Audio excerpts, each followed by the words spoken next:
Hillary Clinton's surprising religion coming out and new career she's starting that'll make you sick. If you had hopes and dreams of Hillary Clinton fading into obscurity, or maybe even prison orange, after her loss to President Trump last November, you might want to brace yourself for disappointment. The attention-seeking former First Lady can't seem to give up to the limelight, and she's apparently willing to defile any position to stay in it.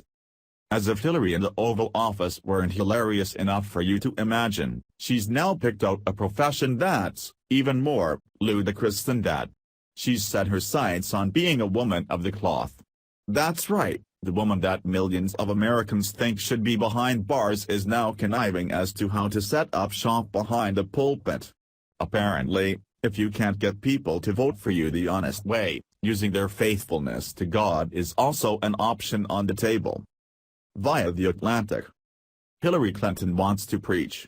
That's what she told Bill Shillady, her longtime pastor, at a recent photo shoot for his new book about the daily devotionals he sent her during the 2016 campaign. Scattered bits of reporting suggest that ministry has always been a secret dream of the two-time presidential candidate. Last fall, the former Newsweek editor Kenneth Woodward revealed that Clinton told him in 1994 that she thought all the time about becoming an ordained Methodist minister. She asked him not to write about it, though, it will make me seem much too pious. The incident perfectly captures Clinton's long campaign to modulate, and sometimes obscure, expressions of her faith. Now, as Clinton works to rehabilitate her public image and figure out the next steps after her brutal November loss, religion is taking a central role. After long months of struggling to persuade Americans that she is trustworthy, authentic, and fundamentally moral, Clinton is lifting up an intimate, closely guarded part of herself.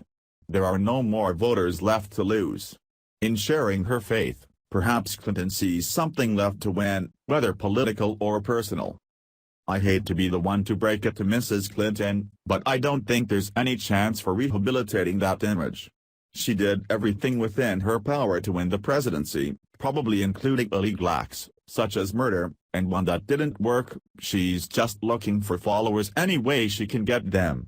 This might trick those who already want to believe that she still has a soul, but everyone else is going to see right through her, like through a ghost on Halloween.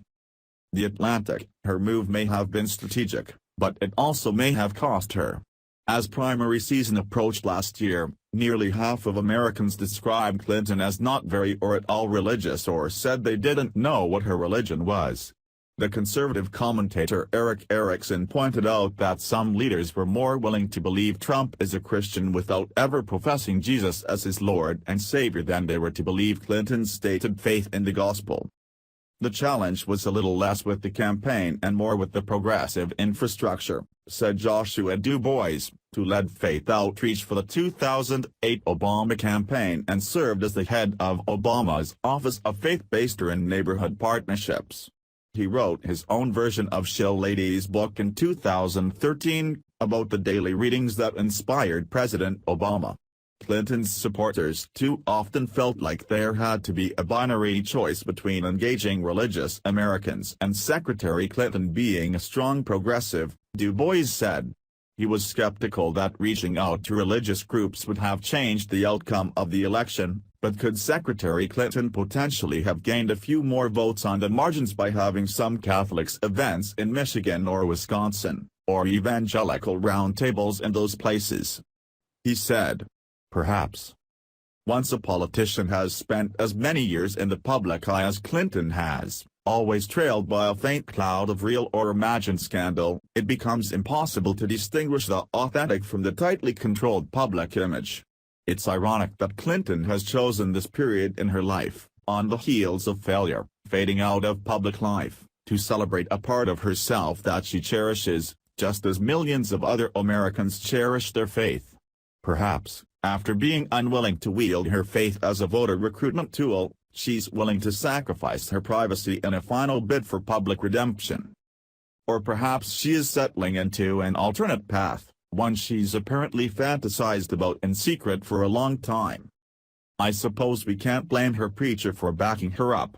Apparently, he's been involved with the Clintons for a long time, and he probably took their spiritual well-being on before anyone knew what kind of people they are, and now he's bound to be scared for his life. There are some folks who are willing to risk ticking her off though. The Church of Satan has a response to her announcement, and it's the best thing you'll read all day. I guess there are some things that are too evil even for the Church of Satan. I have nothing to add that would top that. Share if you think Hillary as a preacher is incredibly disrespectful. Thanks for watching. Please subscribe Breaking News 365 channel. Goodbye and see you again.